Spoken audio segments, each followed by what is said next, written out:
very aware it's going to be a quiet one this evening. My goodness, I'm cream crackered. Been at the protests today with the kiddie winkles, got back late and gosh, knackered. I haven't even lit myself properly. You've just got the light on. See how messy my room is. Look at that. Still got the birthday banners up from the kid's birthday, which was last month. That's my towel. I can have a shower after this. Hello, Avi. I didn't think you were coming, my dear. Thought you were cooking with your not so small. Welcome, welcome. So I'm going to have a read of something that's been sat on the in pile since my aborted attempt at a theme month. So this is Beastiary by LL20, which is it's a kind of a Middle Ages kind of tale, lots of folklore. It's an interesting story, and you know, you have nothing to apologise for. Yeah, it's does get quite naughty as it goes along. So our tags are alternate universe, Renaissance, Middle Ages, medieval, bestiaries, a girl and her monster, religion, philosophy, fables, freeform, myths and legends, folklore, shapeshifter, illumination, morality, pontification, studious ray, beast Kylo, scientist-subject relationship, professional curiosity, persecution, dedication, older Kylo, younger Ray, strangers to lovers, collaboration, romance, falling in love, size difference, size kink, monster fucking, interspecies, sex, bodily grooming, voyeurism, masturbation, mutual masturbation, loss of virginity, discovery, rough kissing, rough sex, teasing, orgasm denial, vaginal fingering, hand jobs, oral sex, multiple orgasms, multiple sex positions, cum marking, cum eating, bittersweet ending, open ambiguous ending. Is everybody sitting comfortably? This is 5 chapters, so we're not going to do all of it today, but we'll do one chapter. We'll see how we go. Yeah, it's fun. I don't know if you managed to read it at the time, but it's don't get me wrong, the ending is less fun, but it is this one. Strap yourself in, kiddie winkles. Edra Elvin Sands was always a strange young lass, curious at birth, highly intelligent. She was pegged as odd throughout her childhood. She grew to be a very tenacious and determined young lady. While diligently working on her compendium, she had a perchance meeting with one of the objects of study.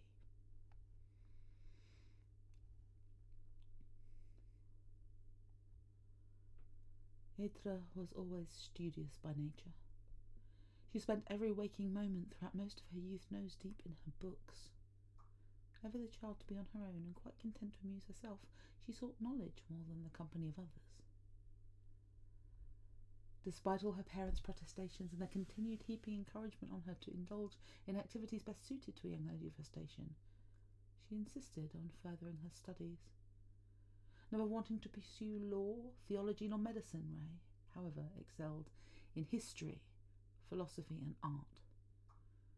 She derived much joy from the natural world and all of its beauty.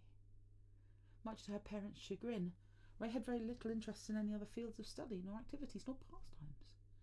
She chose not to partake in matters of social engagement or entertainment. She cared not for archery, riding, hunting, or casing darts. She found banquets, dancing, the theatre, and opera simply loathsome. All she ever truly wanted was to create her own bestiary. Needless to say, she stood out from her peers. Perceived as headstrong and wilful, she endured much mockery, taunting, and jibes. Yet coming from a family of nobility, the illustrious Lord and Lady Pride took great pains to afford her everything, veritably making all available at her disposal. From the very moment they took her under their care and protection, they always treated her as if she were their very own, indulging every whim. She ignored many of her interested suitors. Poe of the Dameron family and Armitage from the long-revered house of Hucks were but 2 gentlemen. She deemed them both rather silly, childish fellows. Neither struck any fascination within her. If she were to admit, Ray gleaned no amusement from the courting process whatsoever. It seemed like a complete bore, a waste of time and a diversion with very little or no appeal to her. She otherwise lived her life happily, with few disruptions, with no bother nor complaint. One day, a most wondrous opportunity presented itself. Ray was reading some of her works of Aristotle in the courtyard. It was such a lovely afternoon, perfect for perusing his Historia Animalium. A good family acquaintance, Lady Kanata, came to visit her mother for tea. The two had been fast friends. Upon entering the manor, she passed the salon where the two women were seated talking, never one for dropping eaves on mother nor her guests. Ray could barely help overhearing their discussion of family matters, and lingered there in the doorway. Upon hearing the concerns Lady Ray had been causing her family, Lady Kanata proffered Amelin a solution. Lady Kanata presented the notion that she would allow Ray to use the cottage behind the old rectory to establish her own library and room to work. Upon hearing this, Ray gasped loudly and excitedly. Suddenly being made privy to her presence, the two older women only turned toward her with delighted, quizzical faces. Ray blurted out, "I find it most agreeable indeed." They both shooed her away from the door, and she wasted no time, ecstatic that she could finally dedicate every waking moment to completing her bestiary.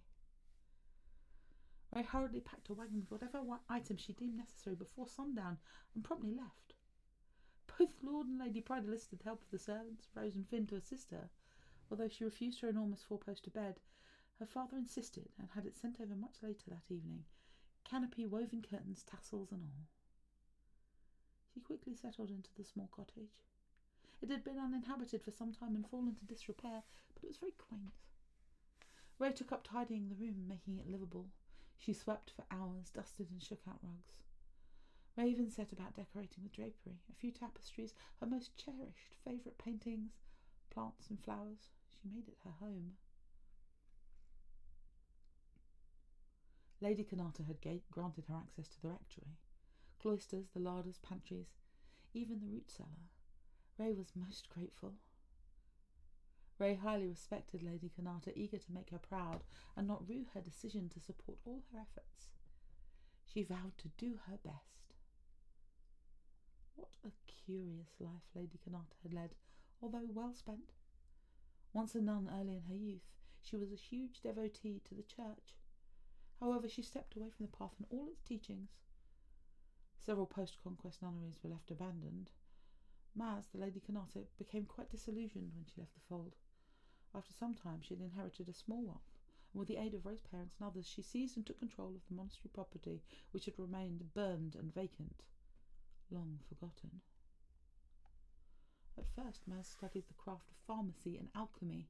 Soon after opening an apothecary on the premises, she later honed her skills and chose to broaden her base. Much later in her days, she became a cunning folk, a practice that few were drawn to. They were very wise in the ways of folk healing, and mastered the arts of magic, divination, and conjuring. Cunning folk cured the sick, made charms, foretold the future, influenced love and affairs of the heart. It is often said they even battled witches. Many came to seek her out, her aid and counsel, peasants and nobles alike. Maz had lived a singularly remarkable life. Ray greatly admired her.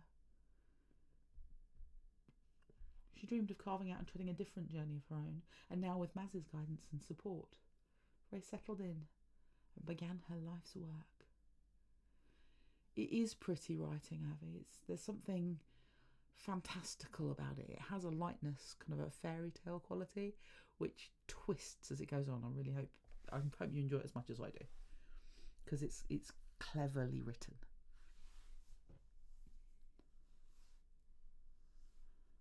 Ray veritably sequestered herself in that little cottage behind the rectory and wrote daily, penning her systemic presses.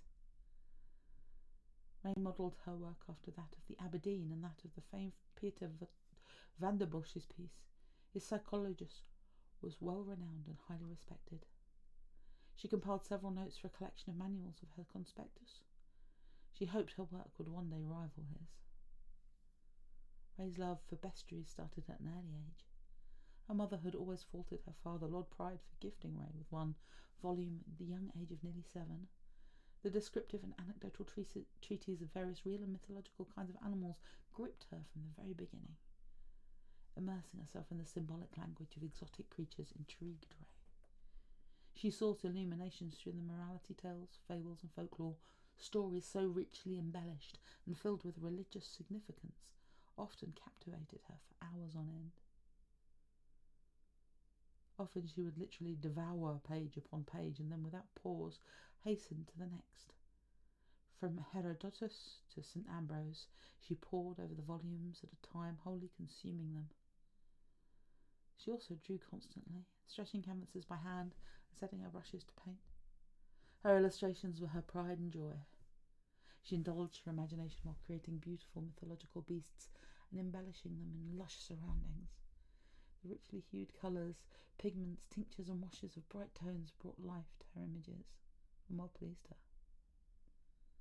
On the 3rd day of her stay, just as the evening sun began to dip low, she chose to set out toward the horizon and simply commune.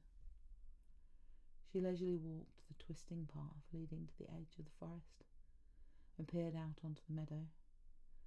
Not one given to nor pride, Ray merely plopped down unceremoniously on the tall, damp grass. She kicked off her slippers carefully and curled her toes in the moist soil, reclining on her forearms. Ray was moved to simply throw her head back and let the last sun's rays beat upon her cheeks while it slowly set. Then she simply shut her eyes and let her mind wander. Behind her, a loud rustling of leaves and the sound of snapped branches caught her attention. Startled, Ray twisted at the waist, propped herself hard on her hands, and turned to see what or who was approaching. Her face paled. Her eyes grew wide and round. But then her square jaw began to soften, with an expression filled with pure awe. With a low, fierce snort, almost as if announcing its entrance, there was an enormous beast that had broken through the hedge. It stood there proudly before her as it pawed the earth. It was a beast indeed, and one that was incurring her greatest interest. He jolted back at first, then carefully settled, narrowing his eyes, and leaned down slightly to observe her more closely. He tilted his head in a most awkward way, shifted most of his weight, held in his strong body to his hind legs. "Deepest apologies, my dear lady." Dun dun dun! That's the end of the chapter. It's good, isn't it? It's really good. I do love a challenge. Some tongue twisters in there. There's some. It's just really pretty. I enjoyed that quite a lot. So yeah, that was chapter 1 of Beastiary, and if people like it, we might come back to it over the next few weeks and finish it off. The prose is really, really gorgeous. It's sumptuous. That's the word I was looking for. Sumptuous. So yeah. What was I doing? I was doing a word.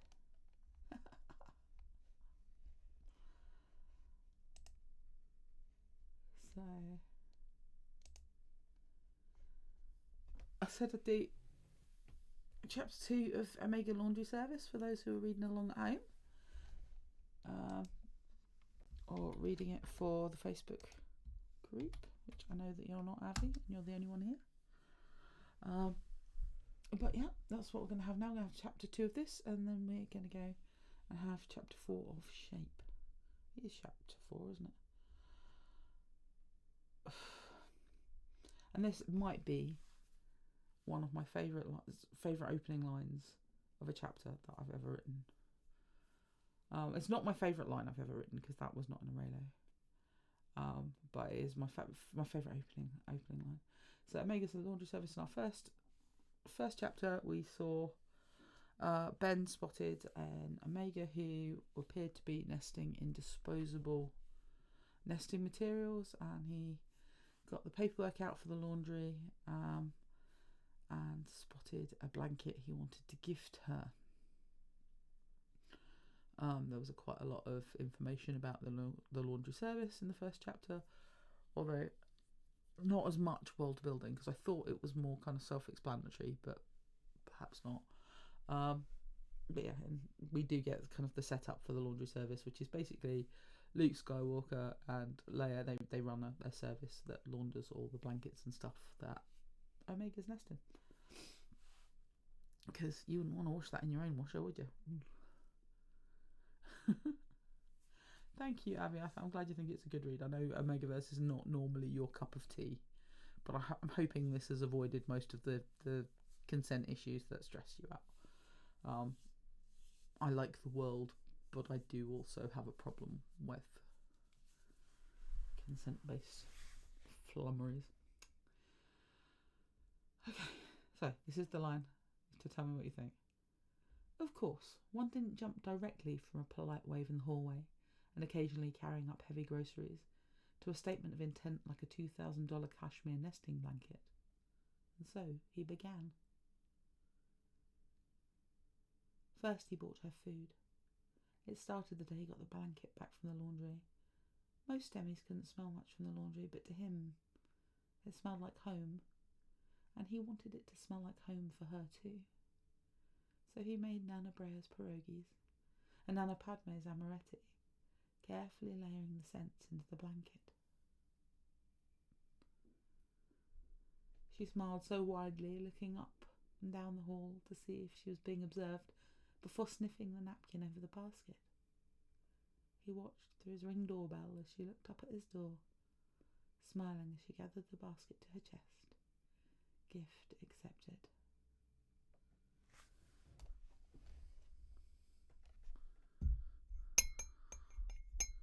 I was trying to do the jingly thing, but apparently I haven't got the knack of it anymore. Scene change. So you're telling me that we're at this pottery thing because you're courting. Ben, have you considered Demeter or SeekingOmegas.com? This is archaic. Poe, hot damn Dameron, Delta, and one of Ben's dearest friends, shook his head full of shining curls. Armitage, just Hux, thank you. Huxley, also a Delta, abandoned the same dorm at Columbia, and the three men often made an unlikely trio, but never more unlikely than sat at the low table of the brightly lit pottery studio. I'm not certain why you feel she'll be influenced by this creative endeavour, Hux scowled, staring at the small china cat dish and mug he was attempting to make match. The studio belonged to the elegant and timeless Amelin Holdo, also known as Ben's Auntie Amy, receiver of Poe's only straight crush and taker of exactly zero bull hockey from any of the gangling group of overdressed, dour young men. How's it going, boys? Would you like some more tea or some wine? Poe gave her his most devastating grin to absolutely no response and asked, Miss Holdo, can we get cocktails? Hamlin smirked and handed across a cocktail menu. The bar down the block delivers, Poe. We can cater for bachelorette parties. You have nothing on them.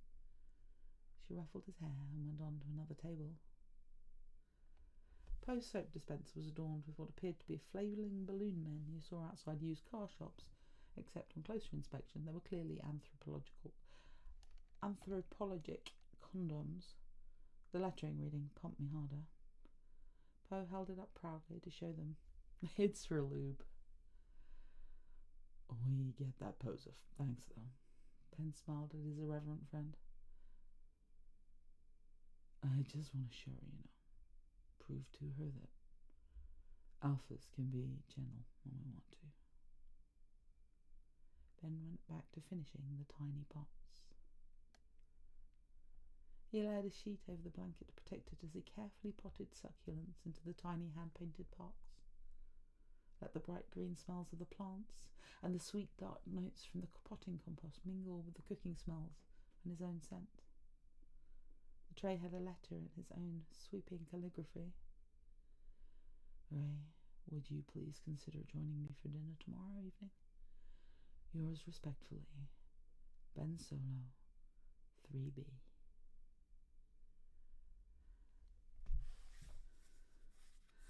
So the pump me harder lube dispenser joke is not actually my joke.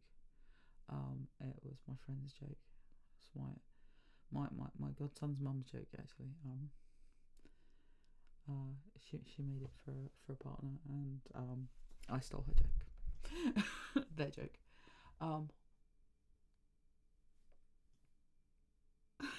Oh, this fic is very sweet. I wanted to get, because there's a certain amount of grime that's expected when it comes to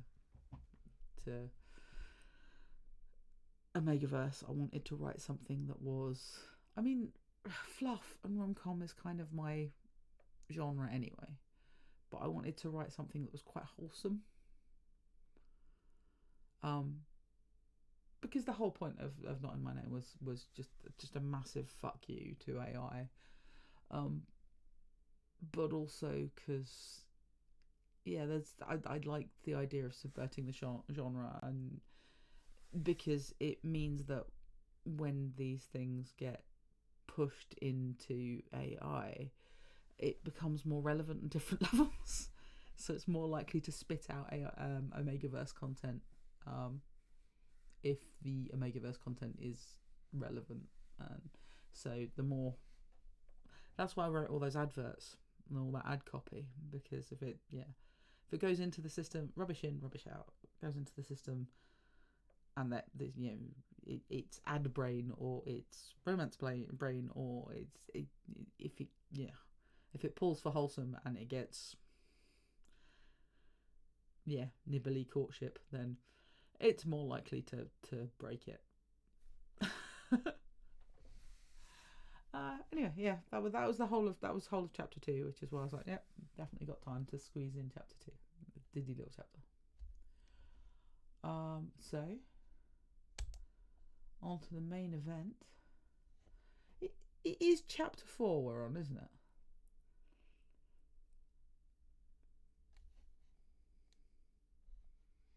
We didn't read chapter 4 last time, did we? We read chapter 3 last time. It's definitely chapter 4. I'm losing my marbles. So,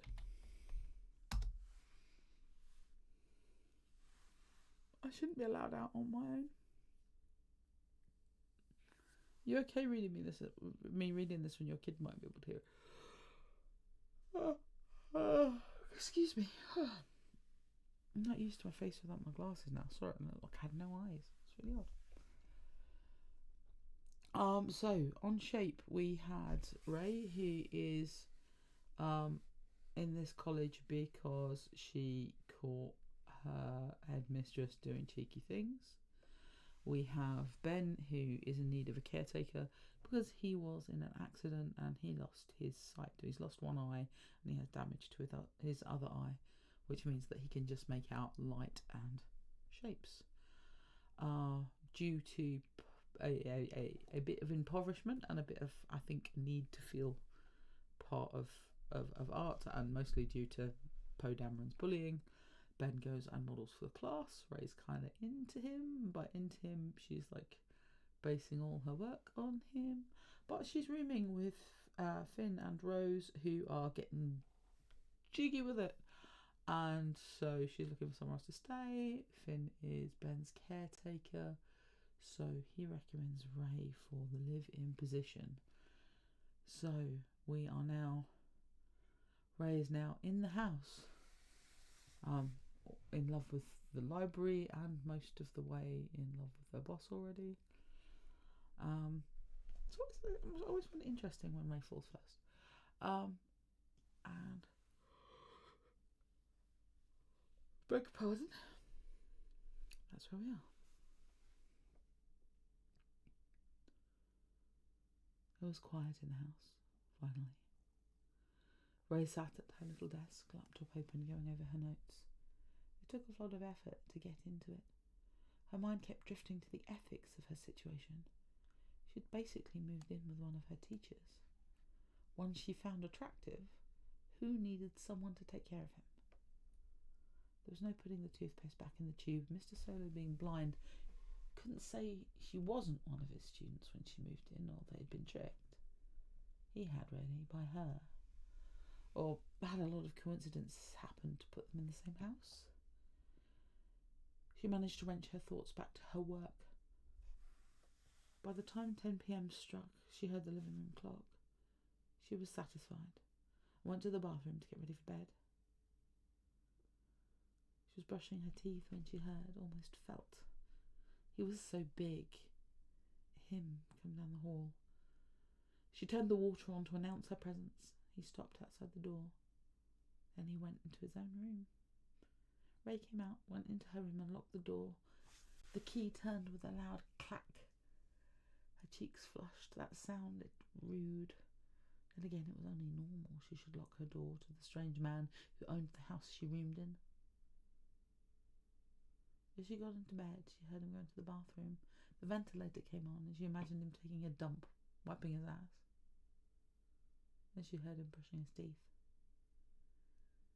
He was just a man. A nice, big man. In the morning, she was calm, quiet and focused. As she put on her coat, she saw him across the corridor go to the bathroom. "Good morning, Ben," she announced. "I'm on my way out. Have a good day." He stopped and waved in her general direction, silent.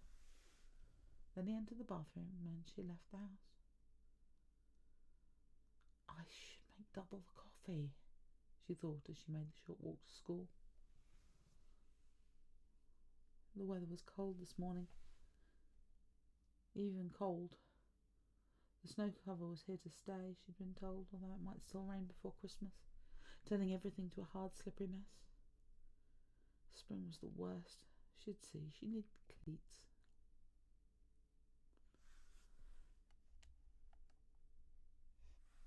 The morning passed slowly. Essay writing's always a pain. A necessary evil, she told herself, since she wasn't sure what a career degree ES Arts would actually bring her. Her family had some money. Her grandparents doted on her, and she stood a good chance of inheriting the house. Would she teach? Would she open a local art gallery? Would she go back to her boring but safe administration work? All three? Would she develop some actual talent? Both her teachers, Poe and Fatima, liked her work so far, but she suspected they were being paid to be encouraging, especially of an international student who paid full tuition fees. Luke was more critical, holding the British girl to a higher standard. Her accent made him smile.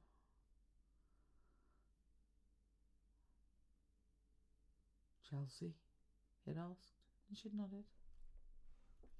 It meant he was particularly demanding when it came time to correct her work. She met with Rose for lunch. She didn't have time to go to the house before the next class. "So?" Rose chuckled. "How did it go? Did you guys—" Ray cut her off.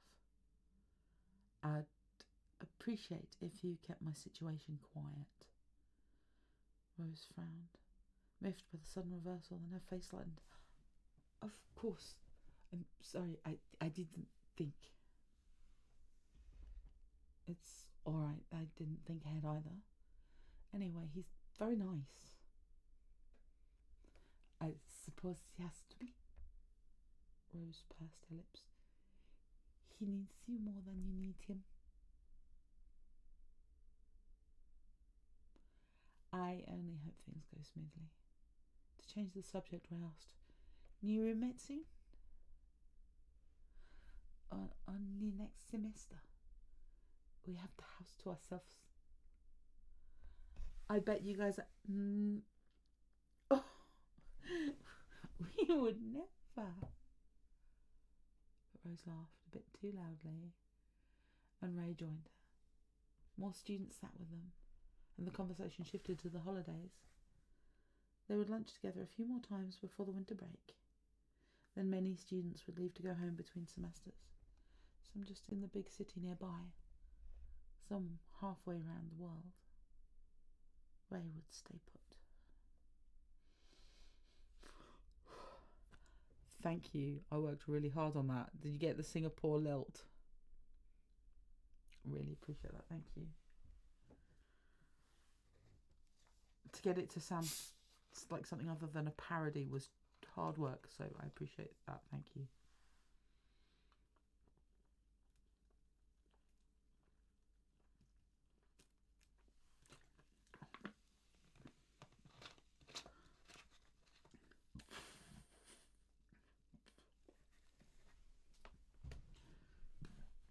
Anything for you, my dear? Maz arrived early. She liked to say their work together was the blind leading the blind, because she herself could barely see anything at all through her thick, heavy glasses. She was legally blind, but she could see just enough to help Ben get through his braille lessons, and she could get around town mostly autonomously. So, not much work done this week, eh? I had to get the spare room ready for the tenant, Maz. Oh, did they move in yet? She did. Nice girl. She's already been helpful. Finnick found her? He did.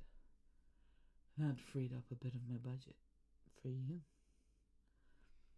Well, good then. I like spending time with you, strapping young man.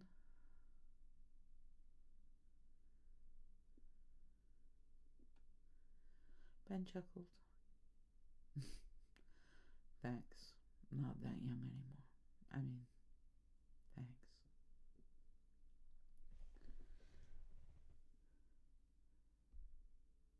They will fix that left eye, Ben. And the right one also healed nicely. Maz leaned in close to peer at him, he supposed, feeling her breath on his face. Nicely indeed. She pulled back. I think, after the lesson, we should go for a walk. A walk? Just to the convenience store. Get some chips and pop. Some chips and pop? I don't... No, some Twinkies then.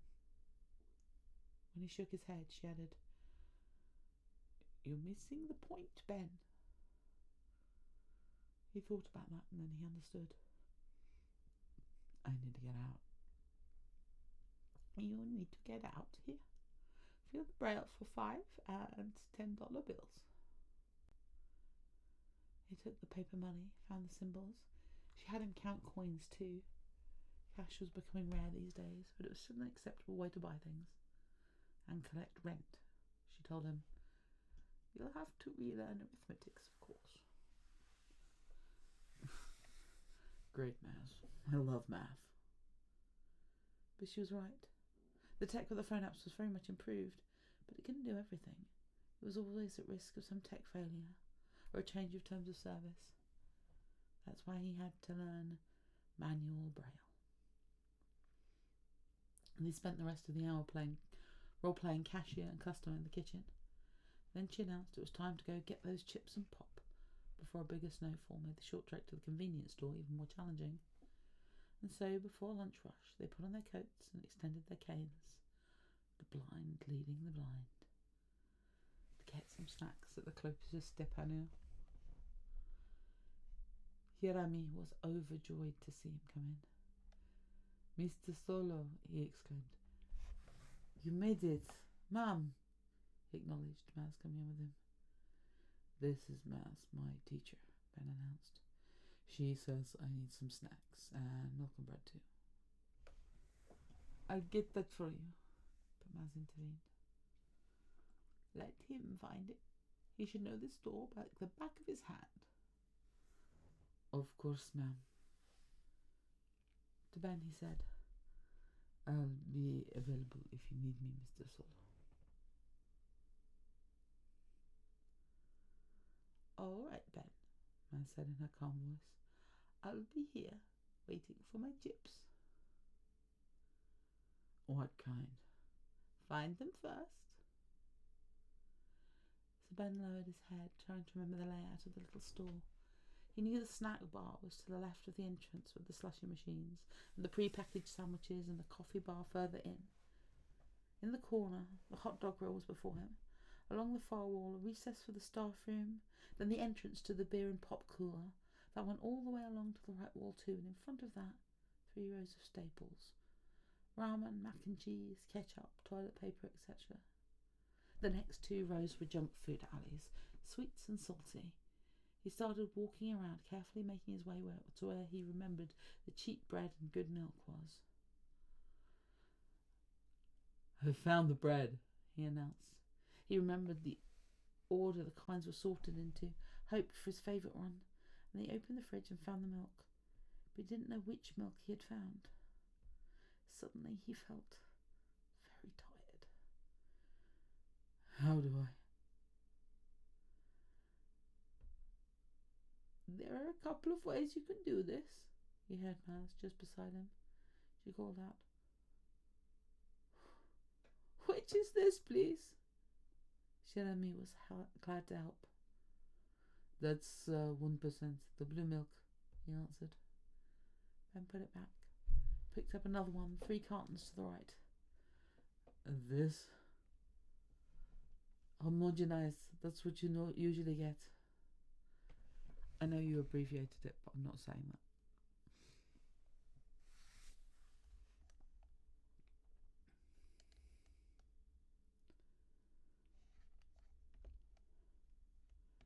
Ben breathed.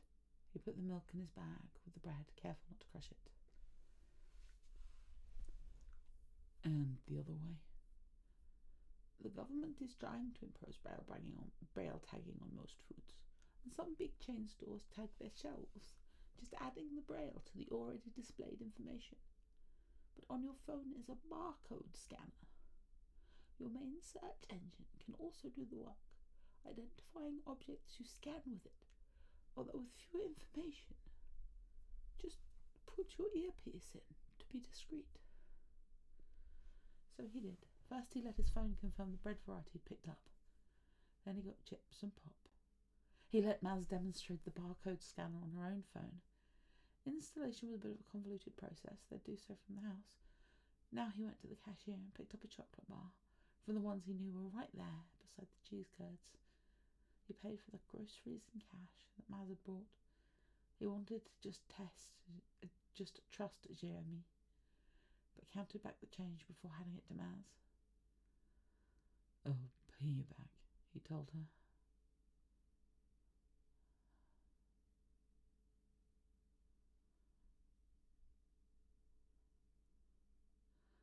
The way back was a little more difficult. Lunch hour was starting. The main street was becoming busy, noisy. It made him nervous, especially when crossing each street, when he thought how many drivers were reckless, barely avoided hitting sighted pedestrians. He told Maz, "Yes, Benjamin, but the alternative is never leaving the house. You're a big man. What, 200 pounds? Hitting you is sure to dent the hood of their precious car. That'll stop them." He thought of tiny Maz beside him. If she ploughed ahead into the danger, so could he. He was already at ease with taking taxis for longer trips.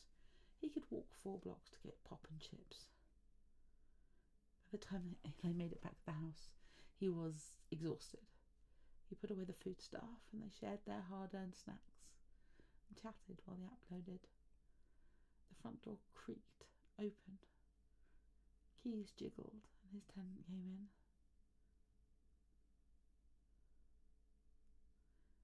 "Mr. Solo, it's me, Ray," he heard her call out. "We're in the kitchen," Ben answered. "Come meet my braille instructor." He felt a sudden flutter in his heart and thought of his mother. He heard her acknowledge his invitation, time to take off boots and coat, and he felt her presence in the doorframe.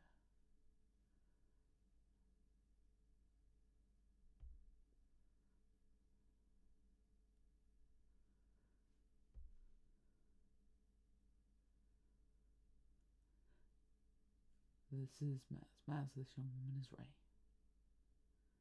The women greeted each other. Have some chips, Ray. Ben went to get them this morning.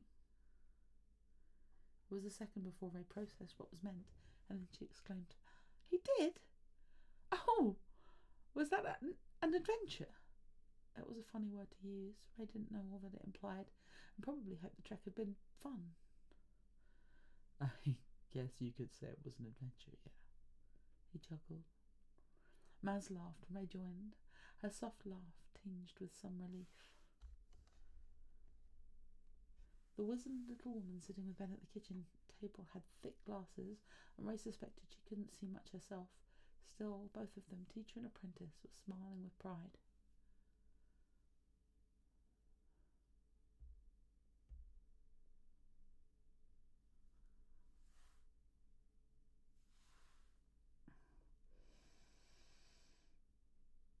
Oh.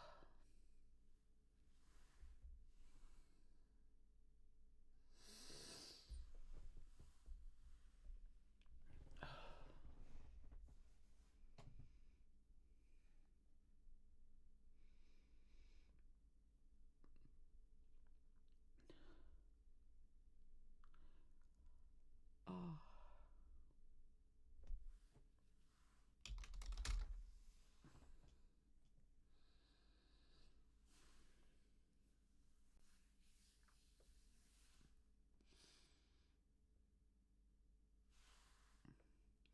Sorry about that.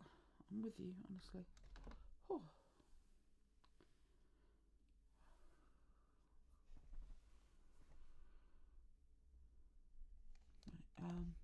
The wizened little woman sitting with Ben at the kitchen table had thick glasses, and Ray suspected she couldn't see much herself. Still, both of them, teacher and apprentice, were smiling with pride. Sorry for the pause. I just had a blast of pain in my face. I don't know if it's because I'm tired or, the other stuff, but, yeah, just out of nowhere, so I'm just going to carry on.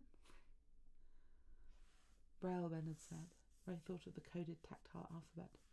What a challenge that must be to learn, and now, just leaving the house, blind. Terrifying. But necessary. Should she offer him some more help? Accompany him when he was out? What did he need? Ben, she started, switching to using his given name, unsure if that was more appropriate. Let me know when I can help you. I will, she promised. A moment's pause. Of course, Ray. Thank you. I will. Followed by Maz's, "That's very sweet of you, young woman." Ray excused herself and went to her room, where she put away her backpack and lay on her bed, tired from the day's trials.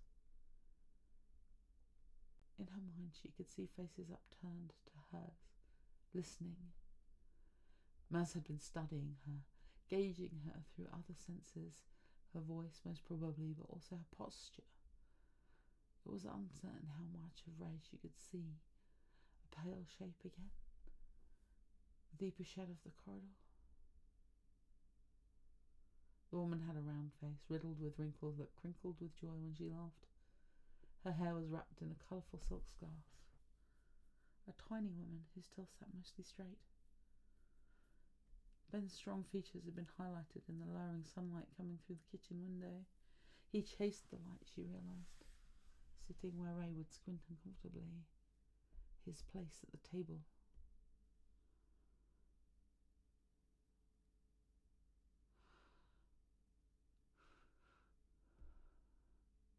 She closed her eyes, trying to imagine what it was like.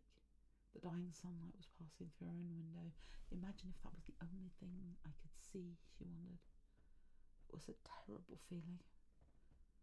Soon she opened her eyes again. She heard the doorbell, some voices. Maz's taxi was here. She looked at the time, still an hour before starting supper. She took out her drafting pads and pencils and started drawing Ben's face. It was still a challenge, asymmetric with odd proportions, but in that golden light, that scar cut across the right side of his face had almost disappeared. His dark hair was left long enough to almost cover the glass eye, but it looked very real. Dark amber in its almond-shaped socket. The other one had that milky white centre. It shone almost like a star. The two long noses, both straight and slanted, pointed down to a scraggly moustache, to a generous mouth. When he smiled. What a smile. It revealed white but slightly crooked teeth. The chin was hidden in a goatee. She saw his beard didn't grow further out, wouldn't cover his cheeks. Native American blood? Weren't they unable to grow full beards? It might explain his odd features better. She'd seen very old portraits of Indians. There was some resemblance. An air of dignity for one. Those odd planes were a pleasant challenge, engrossing her, until she heard him put down something heavy and swear loudly. She got up. It was time to prepare her supper. Passing his door left ajar, she heard more noises.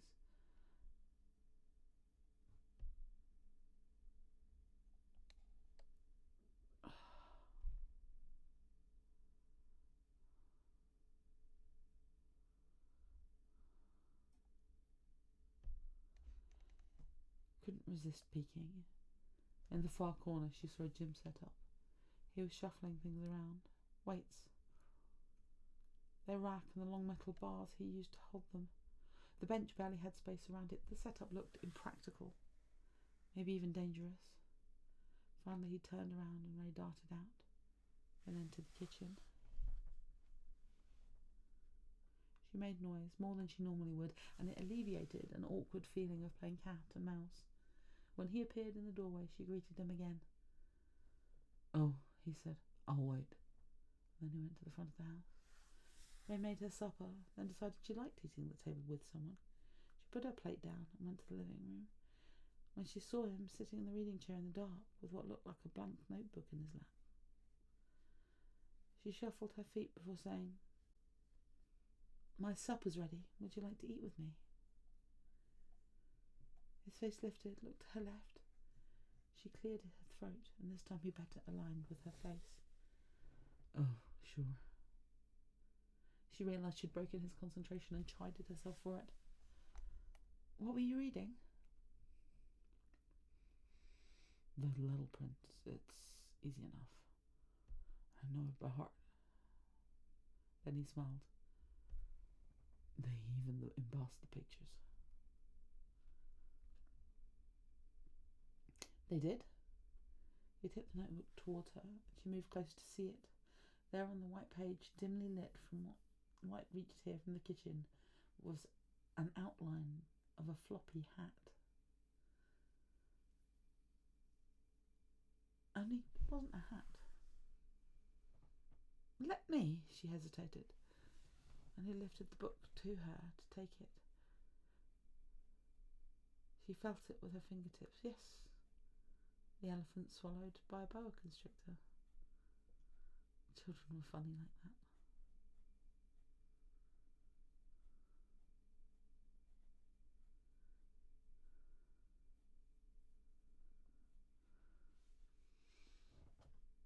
"I didn't let the adults discourage me from drawing and painting," Ray announced, resolute. He flinched, then took a breath. "Right, let's eat then." He got up, instructed her to put the book down on the chair arm, and she followed him to the kitchen, where he took a pack out of the refrigerator, manipulated it, and put it in the microwave. "So, tell me some more about yourself," he asked when they were comfortably seated. "Oh, I do have some family. My maternal grandparents took me in when my parents died in an accident." He gasped softly and had to continue. "I was just starting school. I barely remember them. We have a few pictures of them. I have a few on my phone, but I don't remember their faces anymore. I suppose sometimes I look for them in the mirror, hoping to see them there."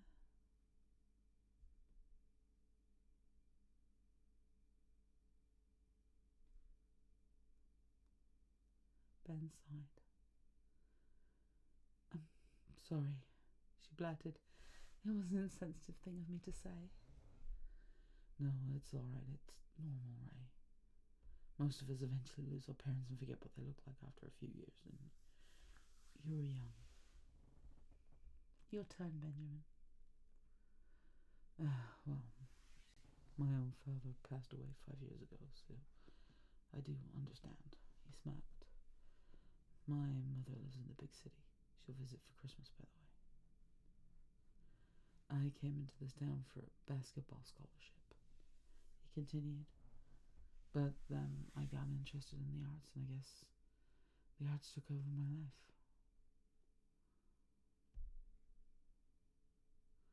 Ray wondered why there was only one painting in the living room, so she asked.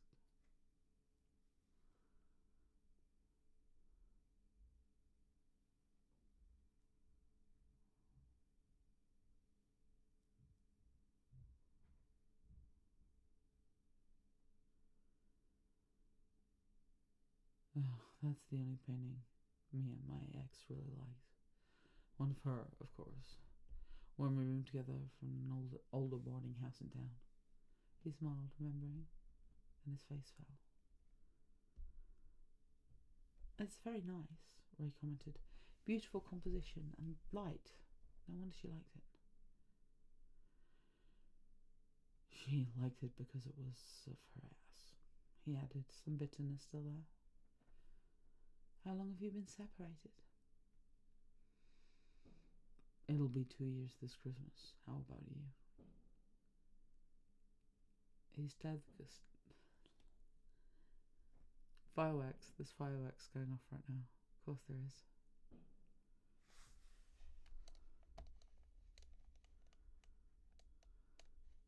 We're nearly there.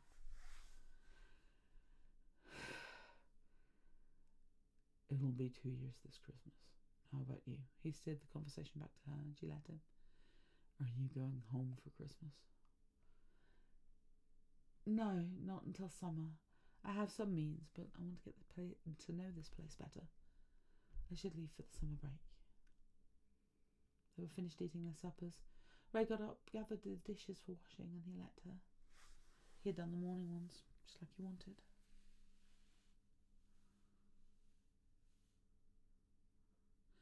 Well, I hope we get along during the break too. It'll be nice to have someone here. Sometimes I drop things or forget things. You can help. I will, Mr. Ben. He was pensive for a moment before he said, I think Ben when we're alone in the house and Mr. Solo when we have visitors to keep a professional distance. He sounded unsure. Sure. I agree. Let's keep it professional.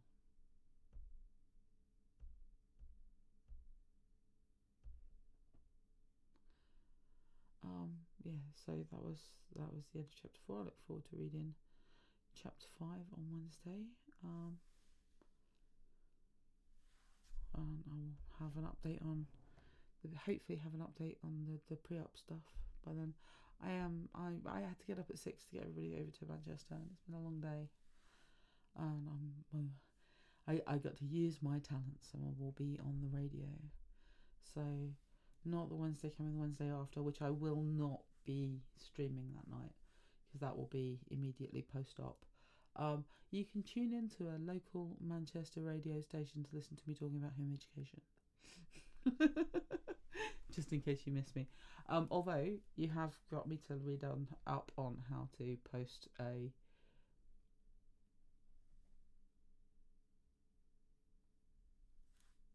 where's gone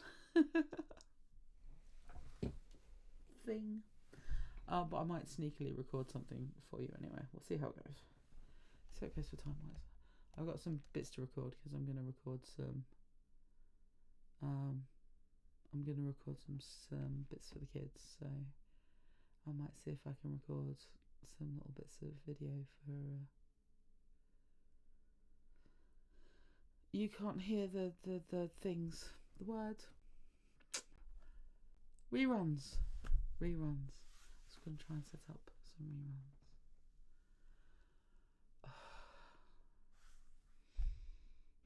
But there wouldn't be anybody to like. I'm not sure how it would work. Be interested to see how it goes. But yeah, I thought that might be cute to record some videos for the kids just in case. Dark days.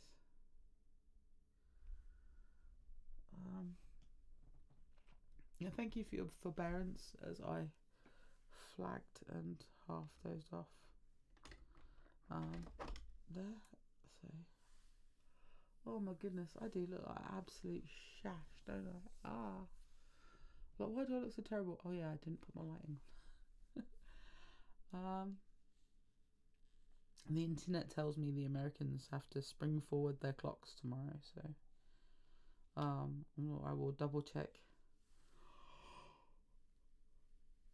Oh, excuse me. Yeah, there's some crackle to it. It's not quite what it should be, but certainly by the end I was flagging quite hard there. But really pleased with the accent work.